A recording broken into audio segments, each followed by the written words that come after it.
81% Indians एक दलदल में फंसे हुए हैं, ओवर थिंकिंग का दलदल। यस, ओवर थिंकिंग एक दलदल के जैसा है, थॉट्स का दलदल। जितना ज़्यादा आप सोचोगे उतना ज़्यादा आप फंसते चले जाओगे। ओवर थिंकिंग को आप एक आर्ट भी कह सकते हो, the art of creating problems that never even existed. चीज़ों को 10 गुना ज़्यादा कॉम्प्लिकेटेड बना देना than they actually are. And you know the hard truth is, overthinking एक रेयर नहीं, बहुत कॉमन प्रॉब्लम हो चुका है। According to a survey 81% Indians every day 3 घंटे से भी ज़्यादा ओवर थिंकिंग करते हैं। और ये कोई बड़ी डिसीजंस के लिए नहीं, छोटे छोटे डिसीजंस के लिए, जैसे कि आज खाने में क्या बनाएं, कौन सी सीरीज़ देखें, क्या पोस्ट करें या किसी को क्या रिप्लाई करें। एंड यू नो व्हाट, इनमें से 3 में से एक इंडियन तो जाकर गूगल या चैट जीपीटी को भी पूछता है कि मैं इसका क्या जवाब दूं। और अगर आप ये वीडियो देख रहे हो तो मैं आपके स्ट्रगल को समझता हूँ। इवन ये वीडियो को रिकॉर्ड करने से पहले मैं ये सोच रहा था ये लाइट्स कैसी हैं, मेरा बैकग्राउंड कैसा रहेगा, मैं जो बोल रहा हूँ वैल्यूएबल रहेगा या नहीं रहेगा। वो सब डाउट्स, वो सब क्वेश्चंस जो डेली रूटीन में आपको अक्सर आते रहते हैं। इस वीडियो की एंड में आपको क्लियर, सिंपल, प्रैक्टिकल सॉल्यूशंस मिलेंगे ओवर थिंकिंग से बचने के लिए। So stay till the end. What is over thinking? Over thinking का मतलब केयरफुल होना या फ्यूचर प्लान करना नहीं है। ओवर थिंकिंग एक एंडलेस लूप है जहाँ पर आप पास्ट को ऑब्सेस करते हो, फ्यूचर को डिजास्टर बनाकर इमेजिन करते हो और हर छोटी चीज़ को इतना एनालाइज करते हो कि उस पर डिसीजन लेने की हिम्मत ही खो देते हो। लाइफ पॉज हो जाती है, एनर्जी ड्रेन हो जाती है और आप अपने आप को वहीं के वहीं स्टक फील करते हो। अगर आप हमेशा मुझे ऐसा करना चाहिए था या अगर ऐसा हो गया तो यही सोचते रहते हो तो आप थिंकिंग नहीं, ओवर थिंकिंग कर रहे हो। और इसका प्राइस बहुत बड़ा है लाइफ में। Stress, anxiety, missed opportunities, relationships जो सफ़र करते हैं, गोल्स जो बर्नआउट हो जाते हैं और एक माइंड जो कभी शांत ही नहीं होता। रियलिटी ये है, किसी ने ओलंपिक मेडल इसीलिए नहीं जीता क्योंकि उन्होंने अपनी गलतियों को बार बार रिप्ले किया।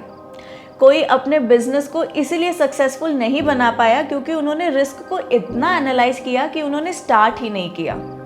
और कोई रिलेशनशिप इसीलिए सक्सेसफुल नहीं है क्योंकि उसमें सिर्फ क्वेश्चनिंग है और डाउट है।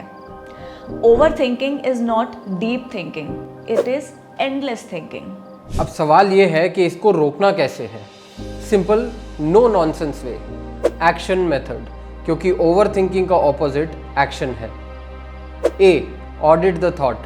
हर ओवर थिंकिंग के थॉट को कोर्ट में ले जाओ और जैसे ही थॉट आए तो देखो कि इसका कोई एविडेंस या प्रूफ है या ये थॉट किसी एजम्पशन पे बेस्ड है, and act accordingly. See, control your breath.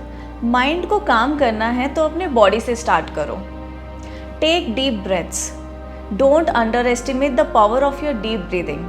According to a research in Harvard, जब हम लॉन्ग एक्सहेल्स करते हैं तब हमारी बॉडी का एक रिलैक्स मोड ऑन होता है और जब हमारा फोकस शिफ्ट होता है तो थॉट्स का लूप भी ब्रेक होता है। T, trim the problem.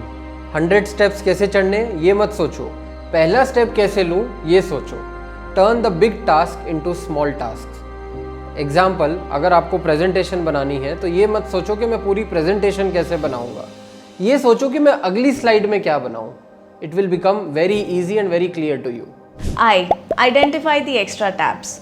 जब हम कंप्यूटर पर काम करते हैं तो उसमें काफ़ी सारे टैब्स ओपन हो जाते हैं। So at the end of the day हमें उन एक्स्ट्रा टैब्स को बंद करना पड़ता है। सिमिलरली जब हम पूरा दिन अपना माइंड यूज़ करते हैं तो उसमें काफ़ी सारे टैब्स ओपन हो जाते हैं जिसकी वजह से हम ओवर थिंकिंग करते हैं। सो करना ये है कि हमें उन टैब्स को आइडेंटिफाई करना है और उन्हें क्लोज करना है।